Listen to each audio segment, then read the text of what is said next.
皆さんこんにちは、ひたちです。今日は、僕がどうしてこの YouTube の動画を作っているかについて説明をしたいと思います。今までね、いろいろ動画を出してきたんだけど、こういう話はしてこなかったので、こういう風に思ってやってるんだなっていうのが伝わればいいかなと思います。はい。で、僕がこの動画を作っている理由なんだけど、それはアニメを見ている人、アニメを使って日本語を勉強した人、この人がアニメで文法も勉強できる、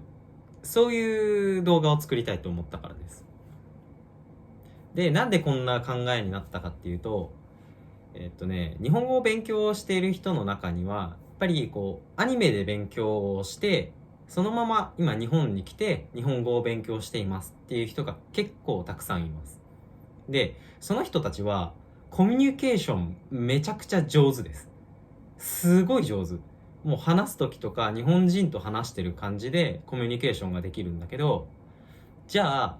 文法とか作文とかテストをやってみた時に意外と点数が低いんだよね。で、じゃあなんでそうなのかっていうのを考えた時に、やっぱりアニメを見ているだけでは文法っていうのは勉強ができないんだよね。アニメの中で使われている表現、これをアニメを見て勉強した人は使えるようになるんだけど、この使えるようになるっていうのがだいたい 60% くらいのイメージ。前は動詞の何形ですかとか、名詞は使えますか、異形容詞は使えますかっていうのが分かっていない。そういう状態で自分が勉強したことをそのまま書いたりすると、日本語としては正しくないっていうことになってしまいます。で、せっかくすごく話せて、日本語が話せる。もうイコール、もうほぼ日本語ができているっていう状態なのに、書いたり、テストでできない。JLPT、N2 持ってない。N1 取ってないっていう人がいるのは、すごくもったいないなと思ったので、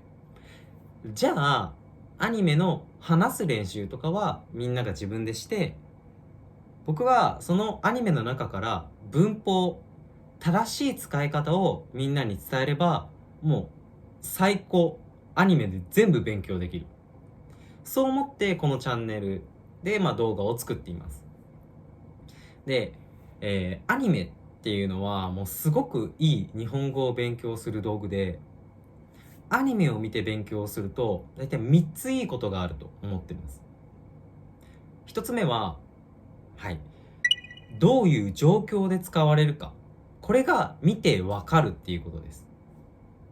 やっぱり N2 以上の言葉だったり、あとは文法とかもそうなんだけど、教科書で見ると、一つの文章があって、そこから意味を想像する。そういうことが一番多いと思うんだけど、やっぱりそれだと分かりづらい。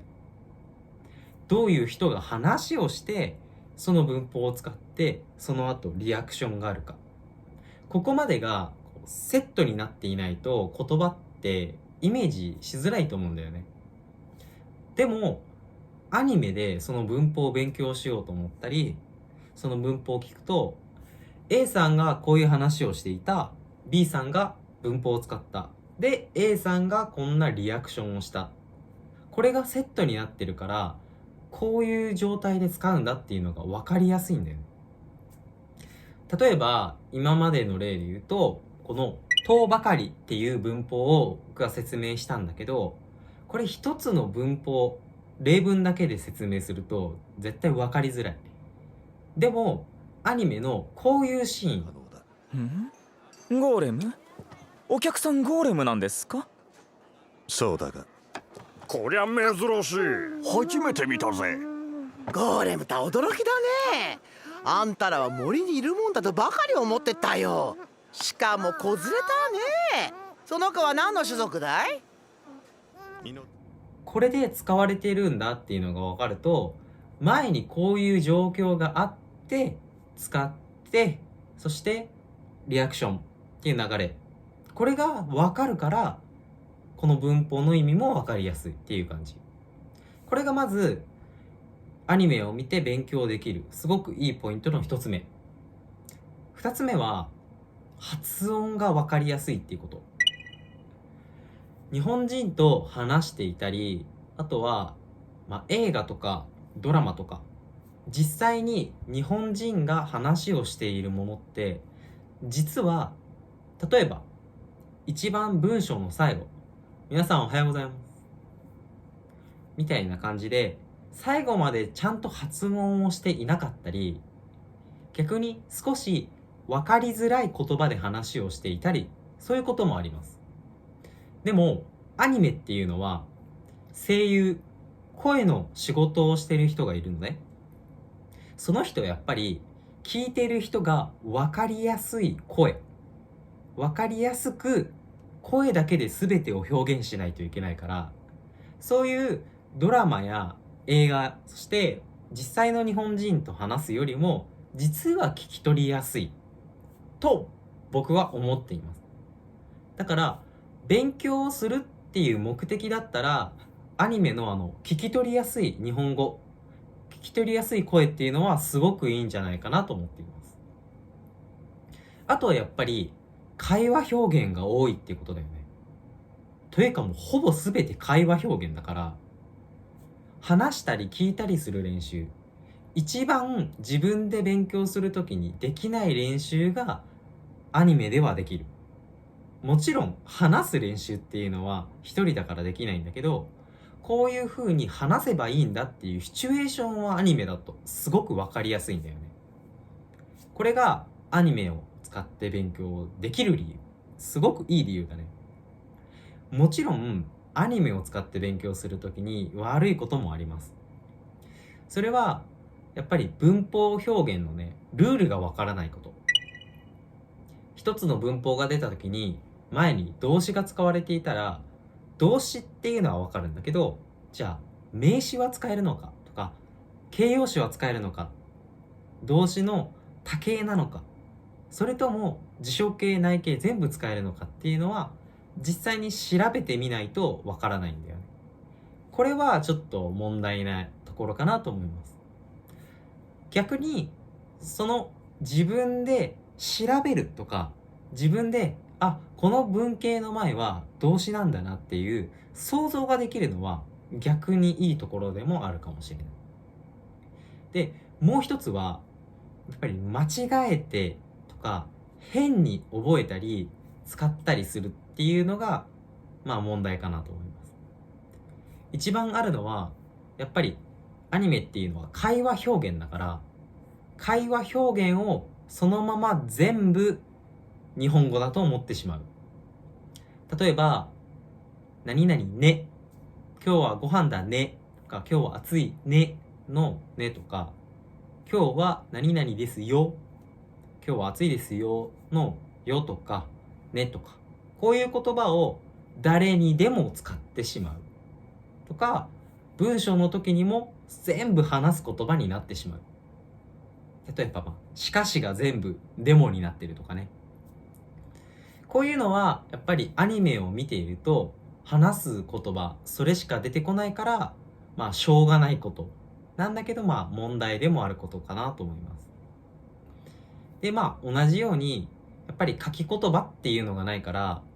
実際に日本語を勉強した時にこう書いたりする時にできない。特に小論文、作文を書いたりする時に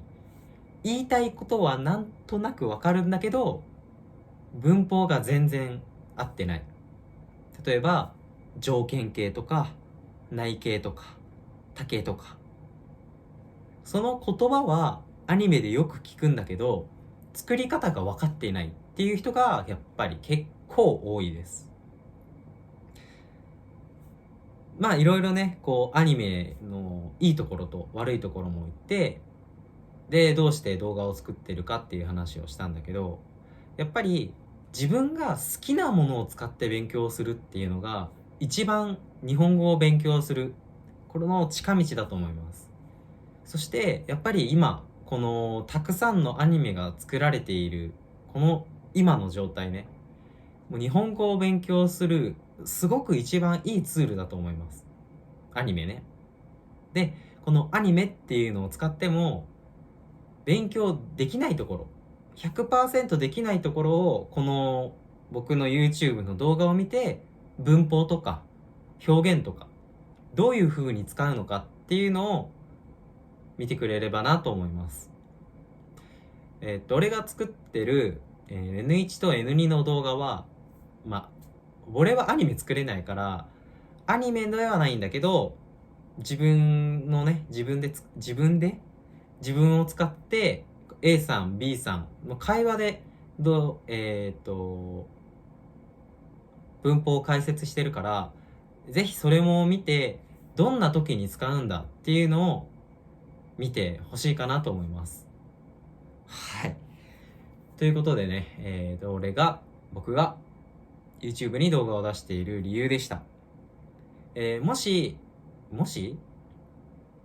みんなもこんな勉強の方法がいいよとか、あとはやっぱりこんなアニメがすごく良かったよとか、面白いよっていうのがあればコメントで教えてください。やっぱり好きなもので勉強して、アニメを使って、楽しく勉強、コミュニケーションの練習をしていきましょう。それじゃあまた次の動画を楽しみにしてくれると嬉しいです。それじゃあみんな、さようなら。